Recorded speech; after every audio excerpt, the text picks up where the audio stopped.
دغه نور سبه خدیجه الکبرى مال دی دغه یو غلام دی میسره او هغه سره رسول الله صلی الله علیه وسلم ولېګلو د شام په طرف باندې میسره د پیغمبر علیه الصلاه والسلام نډیر انتهایی زیات متاثره ځکه سړی په سفر کې معلومیږي سړی په معاملې کې معلومیږي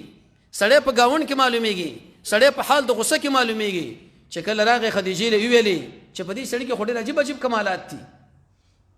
دا رقم سړی دی دا رقم سړی دی دا رقم سړی دی دا خدیجه الکبرى په هغه وخت کې ډیره اوچته زنانه اوچته تجارانو په جرګه وکړه لیکن دا غوښ سره ودونه ونه کړه د نفیسی پر امر باندې دغه یو ملګری و او د محمد رسول الله صلی الله علیه وسلم دی خپل په خپل راولې غلا وې کچرته پیغمبر ما سره نکاح کول غواړي زه دې له تیار یم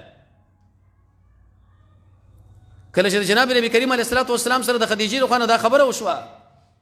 په دغه ذریعہ او په دغه واسطه باندې رسول الله صلی الله علیه وسلم ملګرو له ویلې جانبي مقابل ګروپ لا چې زمونږ د هغه سره د نکاح پروګرام هغه خوري اوچته خزره هغه خو اوچت مالدار خزره د تجارت ولا مسله ده شرط به غزما سره نکاح وکي خو نه بنا بر هر تقدیر و نکاح کوو رسول الله صلی الله علیه وسلم ورته وسه تیار یم د نکاح مسله برابر شو په دې کې کیناست مہر کې علما مختلف اقوال ذکر کړي ظاهر دا منه 15 وخانه ابو طالب د کیناست نکاح وتړله د خدیجه د تر زمون په دې کې ناس وی ویل چې سړی خډیر اوچت سړی دی اخلاق ډیر اوچت اخلاق دي نسب ډیر اوچت نسب دی خو په قدر چې د مال څومره لري ځکه بعض خلک هغه مال په سر په مال په رواني ابو طالب په دې وخت کې ویناستو تکي والی وا رانیخ شو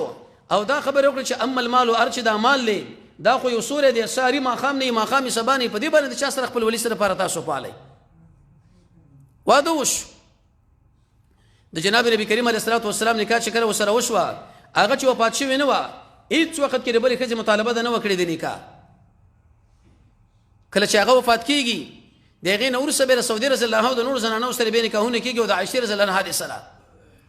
ټول اولادونم د جناب نبی کریم علیه الصلاه والسلام د خدیجه الکبرى نو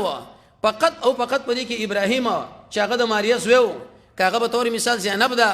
کاغه رقیه ده کاغه ام کلثوم ده کاغه قاسم دي کاغه عبد الله دي دا ټول د خدیجه الکبرى اولاد دي